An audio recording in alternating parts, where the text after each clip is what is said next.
Hey Dons! It's Roya. And Brady. Back with another episode of CCTV. 3-day weekend! I don't know about you, but we need a lot more of those. The Red Cross Club is hosting a blood drive next Monday, October 27th from 9:30 to 3:30. You can schedule an appointment on the Red Cross website with the passcode CCHSDons and fill out the parent permission slip linked in the newsletter. You can stop by DeSales 107 or email Leandra Leem with any questions. Freshmen, your PSAT scores should be available now. Sophomores and juniors, your scores will be available on the College Board in the next few weeks. Now let's go off to Andrew with this year's Dons Day. Hey Dons, it's Andrew. Dons Day is coming up, so let's go ask Mr. Cordes and our newest enrollment team member, Mrs. Woods, a few questions. Mr. Cordes, can you tell us a little bit about Dons Day? Yes, Dons Day is an 8th grade preview day where we're going to have over 800 8th graders from across San Diego County coming to campus. It's our biggest day of the year to welcome our newest Dons onto campus. Ms. Woods, can you tell us how we can make the best impression on our prospective students? Absolutely. So you guys are the role models. The students are going to be looking to you for how to behave, and you are going to be the ones showing them what they want to be as a Don. And what's going to be different for our students and faculty on Dons Day? Parking at Cathedral we know can be hard and can be hectic, and so for our guests we are going to be reserving them the senior lot. That means the seniors will not be able to park in the senior lot on October 29th. So on Dons Day for our seniors, we'll have all of the faculty lot open for you. Our faculty are doing an amazing sacrifice again by parking over at Grace Point Church, and we will have shuttles for them both to get to Cathedral and to get back once the day is over. Thank you, Mr. Cordes and Mrs. Woods. Now off to Kaylin. Happy Friday, Dons. It's Kaylin back on CCTV. Our school provides us with so many opportunities to grow in our faith. Not only do we get to take faith-based classes, there are also many activities outside of school to get involved with.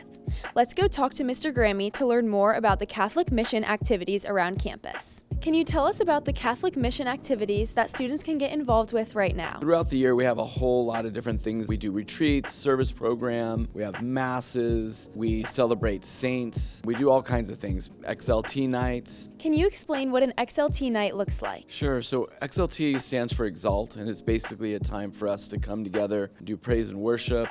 Confessions are happening during the time. We usually started out with a little bit of a meal together to hang out. But it's just a lot of fun to sing songs and get deeper in our faith. Thanks so much, Mr. Grammy. Now let's head off to Grace with Dons Discover. Hey Dons, it's Grace back on CCTV. Our Dons Discover immersion program has some exciting opportunities lined up for June 2026. Last year, Dons Discover embarked on a pilgrimage to Mexico City, where they grew in their faith and learned about the culture. Let's go talk to Miss Bassich for more information on the upcoming pilgrimages. Can you tell us more about the two pilgrimage opportunities? There's two different trips. One is going to Rome and Assisi, and that trip is a religious experience. There is a service component, but there's a heavy cultural experience as well. The other trip is to Appalachia. You'll be working really hard every day with those in need in that community. What are the requirements students should follow for before, during, and after the trip? So before the pilgrimage, you have an application process, and if you're chosen, we have formation meetings. During the pilgrimage immersion program, you are meeting with your small group, prayer together, mass every day. And then after, you'll mentor the new people who are chosen to be the pilgrimages next year. Thank you, Miss Bassich. Please be aware that if you're planning on taking a summer school course, the pilgrimage will affect your attendance. Now back to the studio. Thanks, Grace. Students are now required to present their student ID to purchase food. If you haven't received your ID because of makeup photos, you'll be added to the exemption list. Cathedral would like to celebrate all of our student athletes committed to play collegiate sports on Thursday, November 13th. Fill out the RSVP form in the newsletter by Friday, November 7th to participate. Speaking of our student athletes, our Cathedral sports teams are continuing to kill it. Now, giving us the rundown this week, Mari!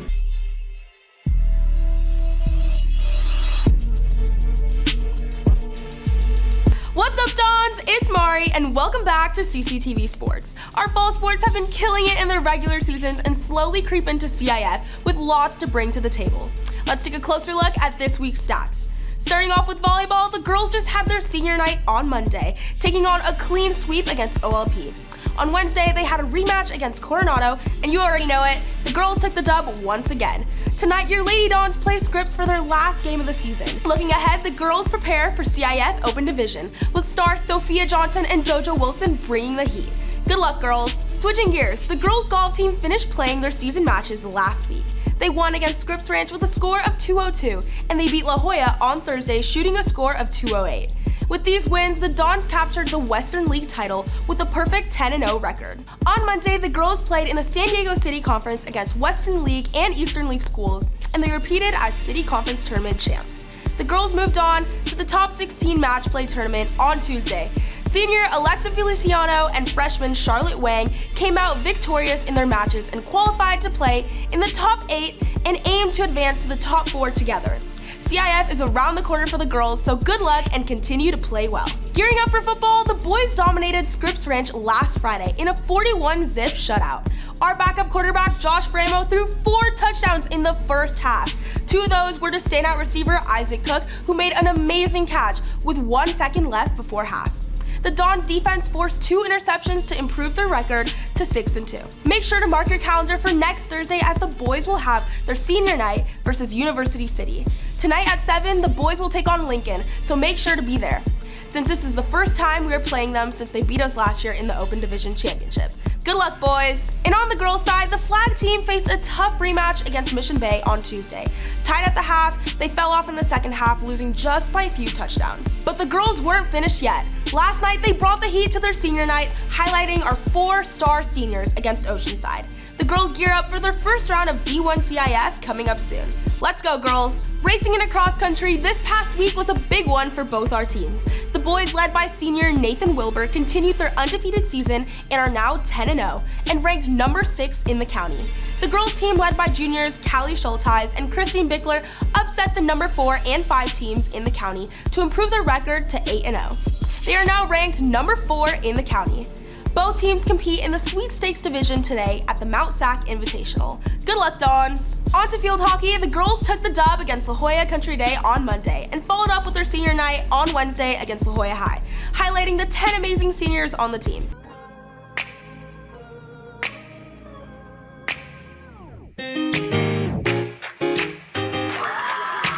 Thanks, Mari. I'm here at the girls' field hockey senior night, and I got some interviews with the star seniors. Let's go check it out. I'm here with Maddie Brown, our lead defender. What is your role as captain on and off the field? On the field, I keep the team focused and organized, especially during practice and then warm-ups during the game. Off the field, I just make sure our chemistry is great. We do a lot of team bonding stuff. As the season comes to an end, how are you guys preparing for playoffs? We're definitely doing a lot of more practices. We won't have as many games, so we'll have some more time to just work on our play and execute during playoffs. Avery, you played great tonight. What was your position and how did you bring the energy to the field? I played left forward. We all just play really good together. It's a really good team. We keep our energy up and yeah, that's what motivates us. Thanks, seniors. Now we have a special message from some of your teammates. Bella, what was your favorite memory with Maddie?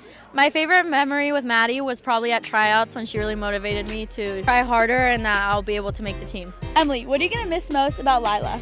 I'm going to miss most her positive attitude and how she always motivated me to do better. Sophie, what was your favorite memory with Avery? My favorite memory with Avery was going to school with her since kindergarten and going back to her house and getting ready before games. Seniors, your teammates have something to say to you. We love you, seniors! Tonight, they play Scripps for one of the last matches of the regular season. Good luck, girls. On to girls tennis. Last week, the team showed up for their senior night, destroying San Diego High School. They carried that momentum into their match against Scripps Ranch, taking another dub to end their regular season. This week, the girls have entered into their Western League matches and are preparing for CIF next week. Switching to the sand, the boys beach volleyball team recently closed out their season after their final match against CCA, losing just by 1 set. Overall, the team remained undefeated the entire season, and partners On and Ryan with Luca Valdivia and Nate Lyons with Liam Coet never gave up a single match the entire season. Congrats on a great season, boys. Finally, let's dive into water polo. Last weekend, the boys got second place at the North-South tournament, winning 4 out of their 5 games. Overall, Max Arnold and Max Brune had top performances this weekend. Tonight, the boys play Bishops at 3 p.m., so come out and support your Dons. That's a wrap for sports this week. Now let's send it off to social with Mia and Adeline for some spooky Halloween questions. Hey Dons, it's Addie. And Mia back on social. Fall has officially begun, And that means the spooky season is right around the corner. We want to see what you guys are up to this Halloween season. Let's go! What are you guys being for Halloween? Inside Out 2 movie. A creepy doll. What's your favorite Halloween movie? Scream. Nightmare Before Christmas. Scream. Scream. What are you guys gonna be for Halloween?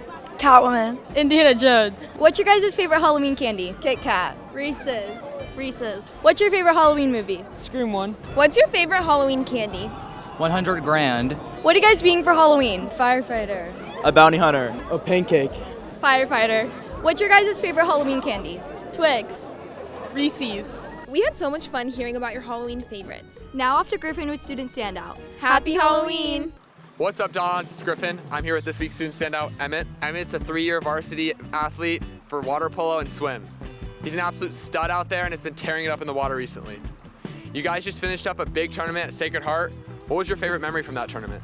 My favorite memory was probably Max Arnold hitting a game winner buzzer beater over 3 defenders to put us into the finals. I think I'll remember that forever. That was insane. Now, to get to know you, let's jump into some rapid fire questions. What's your favorite song? Sick Love by Red Hot Chili Peppers. Favorite teacher? Mr. Agusa. Favorite fast food restaurant? In-N-Out. What's your World Series prediction? Dodgers in 6. Lastly, what's your favorite part about being a senior? Probably getting to sit in like super comfortable chairs during mass. Thanks, Emmett. Good luck to you guys in state. Now, off to a recap of Junior Retreat. Sup, Dons? It's CJ. And Colin.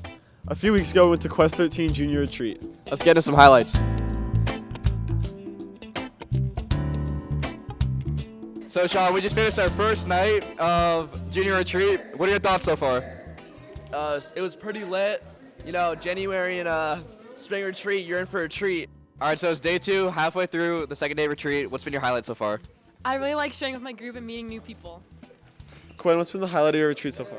So far, my highlight has been seeing all the nature around, all the nice animals. Really cool. Maya, why'd you come back to retreat this year to be a senior leader after last year's retreat? I chose to be a leader because last year we had so much fun and our leaders connected really well with us, and I wanted to do the same. I felt like I really connected well with God, and I just really wanted to help all the juniors have the same experience as me. McKenna and Brooklyn, what's been the highlight of your retreat so far? I really like our small groups because they're fun. It's nice to get to know people. I really like meeting new people and kind of just making new connections with people I didn't know before. What is your favorite part about being a leader? I loved watching the new connections that were made between students and new friends. I also loved watching all the students grow closer to God. Why would you recommend kids to come on retreat? I would recommend them to come because it's a great way to make connections with classmates and to develop your faith or grow in your faith. That was a great retreat, Dons. Make sure you sign up for the other junior retreats in January and March. We'll see you guys later. Hey Dons, it's Carson. Today we're here with 6-time junior golf state champion, former 4th ranked in the world, turned wanted fugitive, now motivational speaker. Ladies and gentlemen, Uncle Kyle. Oh, yes, thank you, bro, for the introduction. So, Uncle Kyle, what's your favorite club? Favorite club is the Big Dog, the driver. Oh. Ping Drivers is my favorite. Shout out to Ping for making such an amazing club. Oh, yeah. Do you still golf? Yes, I do. I still golf. Yeah, I love golf. All right, what's your handicap? 0. So what are you doing now? I'm doing now, I motivational speak, and I travel around this nation, and I help people. Wow. Make better choices. What do you have to say to student athletes at the school who are looking at college offers and things like that? Because of what happened to me in my story, stay humble, bro. Stay humble and control your arrogance, control your sense of entitlement, control all that, bro. Because that can take you to a place where it's not good, like my story. So just stay humble. And if you get hard time, stay humble, you pray. What can you say to people to help them avoid drugs and alcohol? You know, there's a lot of temptation, especially at this age. You know, parties, you know, get-togethers, things like that. What can people do to avoid going down that path? That's a good question. Peer pressure. So if I come across a situation where I gotta make a choice, I pick one choice in my mind and I play the tape, and I see the end result. And then I quickly play the tape of the other choice. And then I do my assessments on those 2 roads that I took, and I pick the better one, and good choices. You get what you give. Simple, you get what you give, bro. You know, I'm sure some people watching this, some people might be struggling right now. What would you say to them to help them? How can they start that journey? Okay, for those who battling with addiction. Can I bring my mugshot? Of course. This is my mugshot. This is what crystal meth did to me. I was the last person that anybody thought would be good, including myself. I had 0 intentions of being sober or good to them, yeah? But if God can save me, a 98-pound crystal meth addict, Hawaii's most wanted, escaped fugitive, for those who battling, God can save you. And you just gotta do what I did, which was surrender. That was the key. I couldn't do it on my own as flesh, so I surrendered and I gave my all because I couldn't do it by myself. Wow. So now as God as my foundation, anything is possible, bro. Wow. Yeah. Thank you, Uncle Kyle. All right. Back to the studio. All right. Yes, sir. Thanks, Carson. Today at lunch, come visit Therapy Dogs in the courtyard between the Academic Center and ASB to wrap up Red Ribbon Week. Be sure to come support the football team tonight at 7. The game is at Lincoln. Thanks for tuning in to this week's episode. We'll catch you next week with a spooky episode of CCTV.